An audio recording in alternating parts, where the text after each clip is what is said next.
Toutes les grandes entreprises que vous voyez aujourd'hui ont commencé par une simple idée. Mais une idée seule ne suffit pas. Il faut un projet bien élaboré et un investissement bien maîtrisé. Aujourd'hui, c'est facile de dire dans quoi on veut entreprendre, dans quelle activité on veut se lancer, mais pour savoir et comprendre ce qui se fait réellement sur le terrain, vous devez bien élaborer votre projet. C'est pourquoi nous organisons cette masterclass spéciale sur comment élaborer un projet et réussir son investissement. Pendant cette formation, vous allez découvrir les étapes techniques indispensables pour construire un projet solide avec les modules que vous voyez sur la fiche. Nous allons vous donner des pratiques recommandées pour réussir n'importe quel investissement. Alors, vous êtes entrepreneur, vous êtes étudiant, vous êtes porteur de projets ou vous comptez vous lancer dans l'entrepreneuriat, ne ratez pas cette opportunité. Réservez dès maintenant votre place à travers les canaux d'inscription qui s'affichent sur l'écran et préparez-vous à réussir dans tout ce que vous allez entreprendre. Après avoir déterminé nos critères de choix, nous allons passer par la prise en compte du mode de financement. C'est très important car toute entreprise qui emprunte au taux d'intérêt inférieur au taux de rentabilité des projets ou soit de l'activité de l'entreprise, cette entreprise-là enrichit les porteurs des projets, soit les actionnaires de cette entreprise. Car vous allez bénéficier d'économies d'impôts. L'entreprise qui emprunte pour financer son activité à un taux d'intérêt inférieur au taux de rentabilité de l'activité enrichit les entrepreneurs parce qu'ils payent moins d'impôts. Elles payent moins d'impôts. D'aider, elles bénéficient des leviers financiers. Ce sont les initiés qui sont en train de les comprendre. La prise en compte du mode de financement consiste à calculer le plan de remboursement de l'emprunt en utilisant la méthode d'annuité ainsi que la détermination de la valeur actualisée nette financière. Premièrement, on calcule le plan de remboursement de l'emprunt à travers la méthode d'annuité. En considérant la source de financement qui consiste à emprunter 20 millions. Donc, les 20 millions de francs congolais représentent l'ensemble des financements par les fonds de tiers, par la banque, par les institutions financières au taux d'intérêt de 20% sur 3 ans. L'assimilation du plan de remboursement du banquier sous la forme d'annuité se présente comme suite. Ici, vous verrez, j'ai expliqué l'importance de l'annuité, j'ai expliqué comment est-ce qu'on procède pour calculer l'annuité. La formule est là. Si vous regardez dans mon livre, vous verrez toutes les explications concernant l'annuité. Là, nous avons la formule et après avoir déterminé ces bases de cette formule, vous comprenez, il y a les capitales, les taux divisé par 1 moins, entre parenthèses, 1 plus le taux, moins exposant nombre d'années.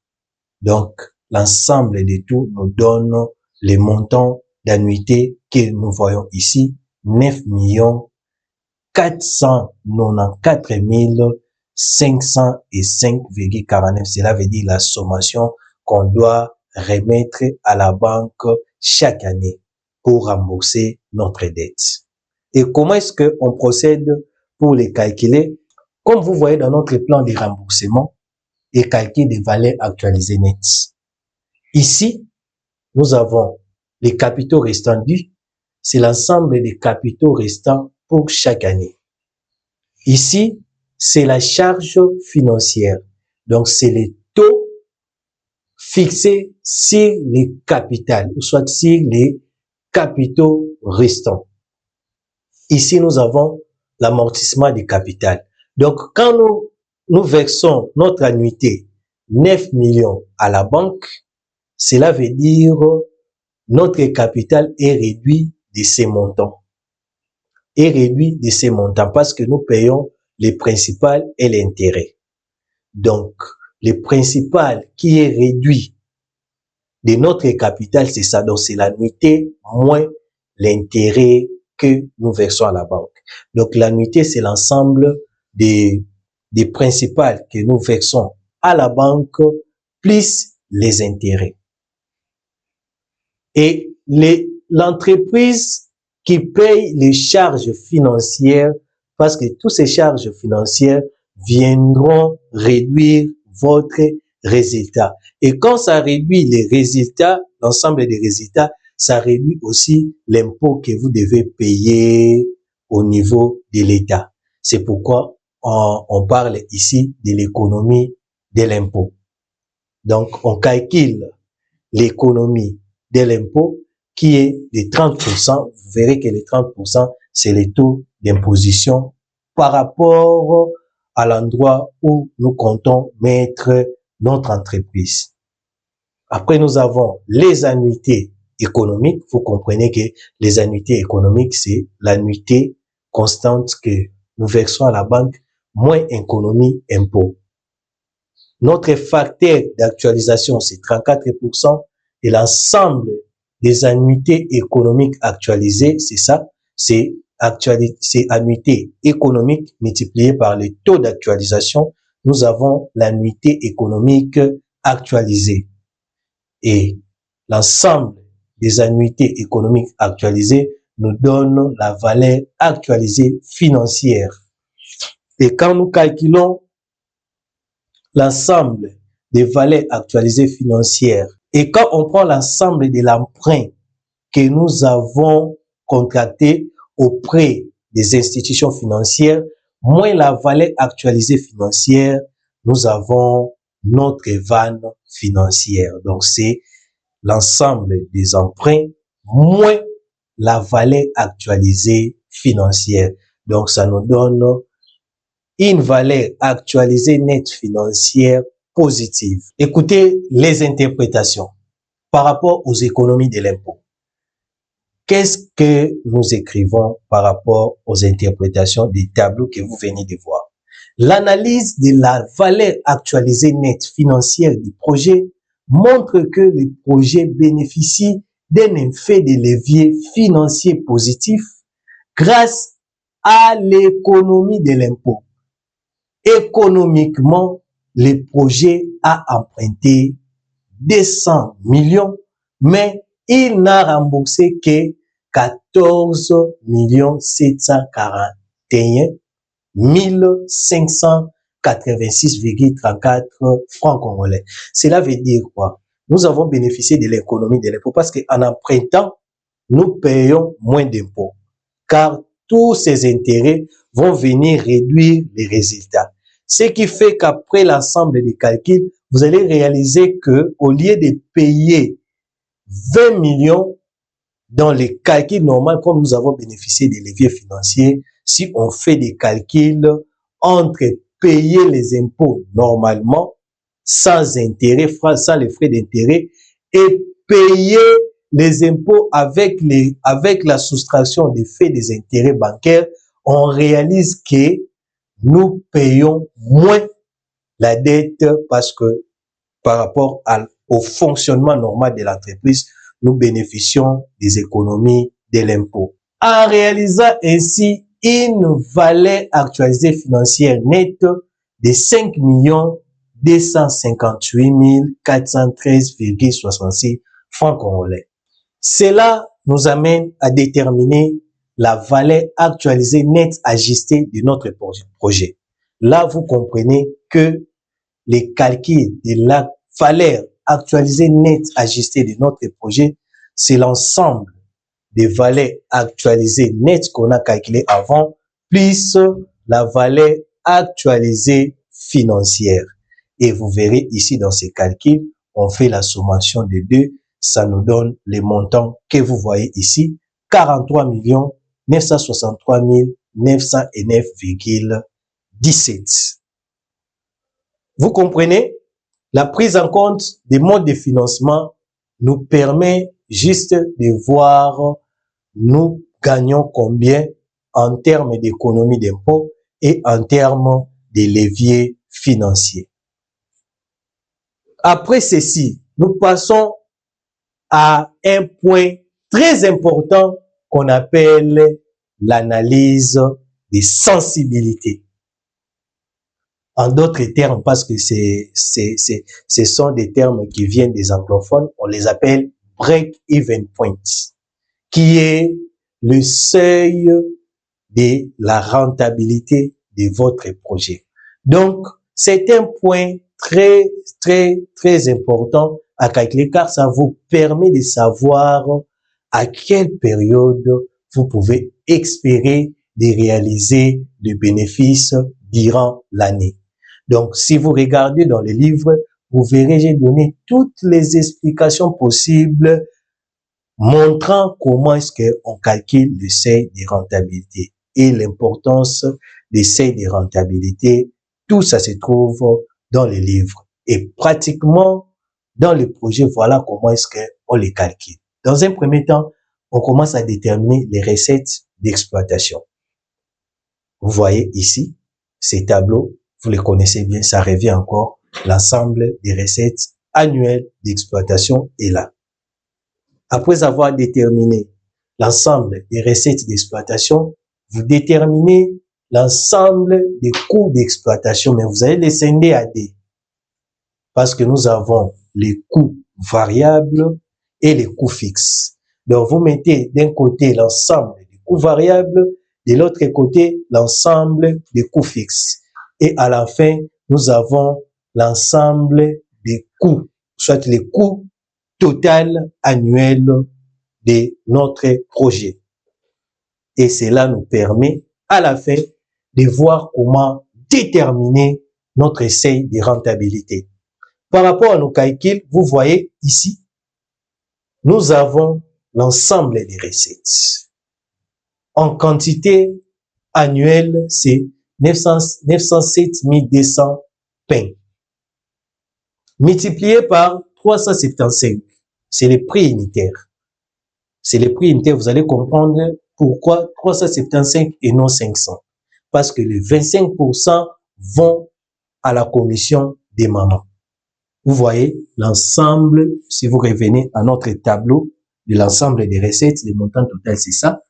Pour 907 pains, nous avons la valeur unitaire, le prix unitaire des pains qui est là. L'ensemble des coûts variables, le montant est là. Dans notre diapason précédent, nous avons déterminé l'ensemble des coûts variables. Le montant est là.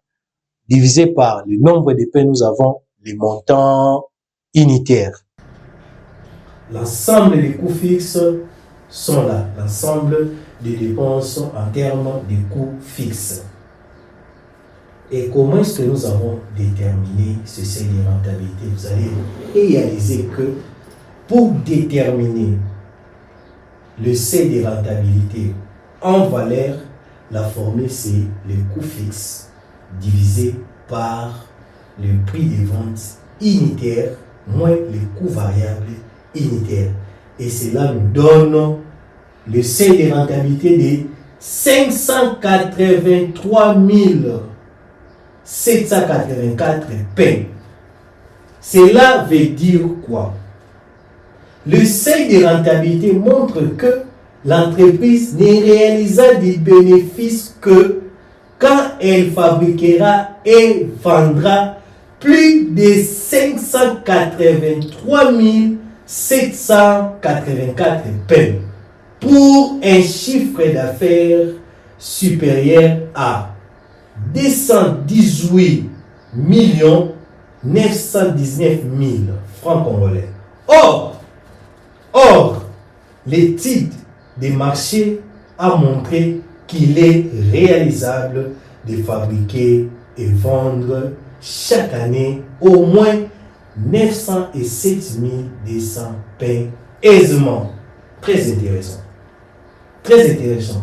Donc, à travers cet outil, déjà, vous-même, quand vous allez vous mettre en pratique, ou soit quand vous allez mettre en œuvre votre activité, vous saurez déjà que si je dépasse la production de 583 000 pains, déjà je suis dans les bons. Donc au cas où vous ne fabriquez pas, vous ne vendez pas au-delà de 583 000 pains, vous êtes déjà dans les déficits. C'est ça l'importance des prévisions. Mais notre projet nous montre que le projet est capable de réaliser aisément au moins 907 000 pains. Après avoir déterminé votre seuil de rentabilité, les derniers points dans la formulation, soit dans la formulation de votre projet, vous allez déterminer le budget de trésorerie de votre projet. Entre le moment du démarrage du projet et les 4 premiers mois de l'exploitation de cette activité, les tableaux suivants mettent en évidence ces chronogrammes des activités. Je m'explique. Ici, dans le chronogramme des activités, c'est un outil très important. Parce que ce chronogramme des activités va vous permettre, lors de la mise en œuvre de votre projet, de savoir suivre les timings pour la mise en place ou soit l'exécution de chaque tâche, de chaque activité que vous allez mettre en œuvre. C'est très important, ces documents. Et ça nous permet aussi d'élaborer notre budget. Parce que si on sait que nous allons mettre en œuvre tel type d'activité, en d'autres termes, nous allons chiffrer cette activité. Cela veut dire savoir si cette activité va nous coûter combien. Et cela aura un impact dans l'élaboration de notre budget. Chronogramme des activités. Comme je viens de dire, donc ici, normalement, ça doit être en termes de mois. Premier mois, deuxième mois, troisième mois, quatrième mois. Nous avons création d'entreprise. Ici, nous allons pointer pendant combien de temps nous allons faire les démarches de création d'entreprise. Installation de fours et maisons de pâtisserie. Dans ces chronogrammes des activités, nous allons déterminer, nous allons décrire si installation de fours et maisons de pâtisserie va nous prendre combien de temps. Ça, ce sont les techniciens qui vont nous donner tout cela. Achat des actifs fixes. Nous allons les acheter en quelle fourchette de temps. Vous voyez, si ça, on le fait les 2 premiers mois, c'est que ça va se faire le 3e mois. Financement du projet, c'est déjà dès le début, dès le premier mois. Vous pointez les premiers mois. Contrat avec les travailleurs. Là, c'est après la construction, avant le démarrage, ou soit 1 mois avant le démarrage, vous procédez par les travaux de recrutement. Achat des matières premières, ça c'est déjà dès l'exploitation. Le premier mois d'exploitation, on achète les matériels. Autres charges d'exploitation, ce sont des dépenses. Production et vente, quand on va commencer à vendre, là c'est déjà la mise en œuvre des activités. Les chronogrammes déterminent pour chaque activité la durée prévue pour sa mise en œuvre en termes de mois. Et après avoir déterminé ou soit élaboré notre chronogramme des activités, vous verrez que l'élaboration de notre budget de trésorerie ne sera pas compliqué, ça sera vraiment très simple. Budget de trésorerie. Ici, il s'agit de prévoir les décaissements et les encaissements. Les encaissements, ce sont les entrées que vous allez réaliser lors de la mise en œuvre de votre projet. Les décaissements, ce sont les dépenses que vous allez réaliser pendant la mise en œuvre de votre projet. Le premier tableau, c'est les décaissements. Vous voyez, création de l'entreprise, on demande ces montants-là. Vous comprenez déjà, ce sont les frais des premiers établissements. Ce sont les frais des premiers établissements. Installation four et maison de pâtisserie. Ça nous a pris 2 mois. 2 mois. Le premier mois, on installe maison de pâtisserie. Deuxième mois, on construit le four. Parce qu'il s'agit d'une boulangerie artisanale. Achat des autres actifs fixes. Là, on les achète déjà dès le 3e mois. Achat des matières premières. Cela veut dire, à partir du 4e mois, on démarre les activités. Les encaissements. Dès le 1er mois, on reçoit les financements. Et quand on va commencer à construire, on ne va pas faire entrer de l'argent. Pendant ce temps, on fera que sortir de l'argent au début, ou soit pendant le 4e mois que nous allons démarrer notre activité et nous allons enregistrer notre premier, ou soit nos premières entrées. Et les montants prévisionnels sont là.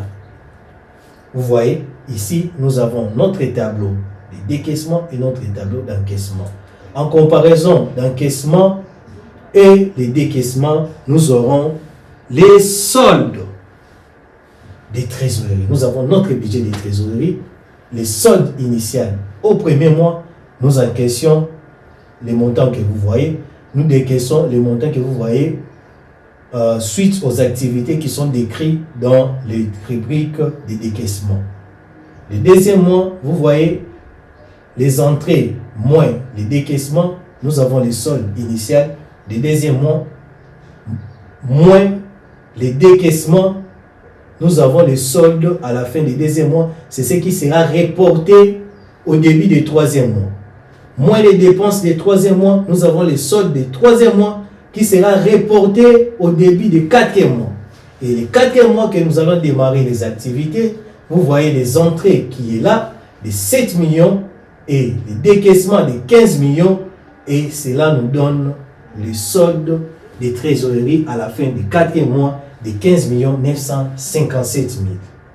Le budget des trésoreries permet de savoir à la fin de chaque mois la trésorerie que dispose l'entreprise pour acquérir les stocks de matières et de faire face à toutes les charges d'exploitation. Voilà tous les éléments dont on a besoin à l'élaboration des projets d'investissement productifs. Il nous reste qu'à conclure. En guise de conclusion, vous voyez, nous donnons des grandes lignes concernant l'élaboration de ces projets. Dépenses d'investissement initiales d'un montant de 44 150 380 francs congolais. Le financement propre du projet, cela veut dire par les promoteurs du projet, c'est 24 150 380 francs congolais. Le financement par les emprunts, c'est 20 millions de francs congolais, donc par le fonds des tiers. Taux d'intérêt nominal constat, donc l'intérêt fixé par l'institution financière, c'est 20%. Le taux de rentabilité de 50% exigé par l'investisseur. Cela veut dire les taux exigés par les investisseurs, c'est 50%. Le coût moyen pondéré du capital, donc le coût moyen, le taux d'actualisation qu'on a utilisé en calculant le coût moyen pondéré entre les taux de l'entrepreneur, les taux des porteurs des projets et les taux d'intérêt de la banque, ça nous a donné le coût moyen pondéré du capital que nous avons utilisé comme taux d'actualisation de 34%. Après les calculs, la détermination de critères de choix d'investissement nous montre que les taux de rentabilité interne du projet est de 86%, largement rentable. La valeur actualisée nette est positive. Cela montre que le projet est largement rentable. Le délai de récupération est de 1 an plus 8 mois. Et alors que le délai de récupération critique est de 3 ans. Cela veut dire le délai de récupération prévu par les promoteurs des projets c'était de 3 ans, mais en faisant les calculs des choix d'investissement, on a réalisé qu'au bout d'1 an et 8 mois, on peut récupérer aisément déjà le capital investi. Au regard de ces indicateurs que nous venons de citer, le projet est rentable et réalisable. Voilà, nous sommes à la fin de l'élaboration de notre projet. Vous voyez qu'il y a plusieurs éléments qui intervient à l'élaboration du projet. Ça, c'est un cas pratique que j'avais prévu de vous proposer, qui regorge, qui prend en compte tous les éléments que demande l'élaboration d'un projet d'investissement productif. Alors, vous avez des questions, posées dans les commentaires, nous serons contents de répondre à toutes vos préoccupations. Toutes les grandes entreprises que vous voyez aujourd'hui ont commencé par une simple idée. Mais une idée seule ne suffit pas. Il faut un projet bien élaboré et un investissement bien maîtrisé. Aujourd'hui, c'est facile de dire dans quoi on veut entreprendre, dans quelle activité on veut se lancer, mais pour savoir et comprendre ce qui se fait réellement sur le terrain, vous devez bien élaborer votre projet. C'est pourquoi nous organisons cette masterclass spéciale sur comment élaborer un projet et réussir son investissement. Pendant cette formation, vous allez découvrir les étapes techniques indispensables pour construire un projet solide avec les modules que vous voyez sur la fiche. Nous allons vous donner des pratiques recommandées pour réussir n'importe quel investissement. Alors, vous êtes entrepreneur, vous êtes étudiant, vous êtes porteur de projets ou vous comptez vous lancer dans l'entrepreneuriat, ne ratez pas cette opportunité. Réservez dès maintenant votre place à travers les canaux d'inscription qui s'affichent sur l'écran et préparez-vous à réussir dans tout ce que vous allez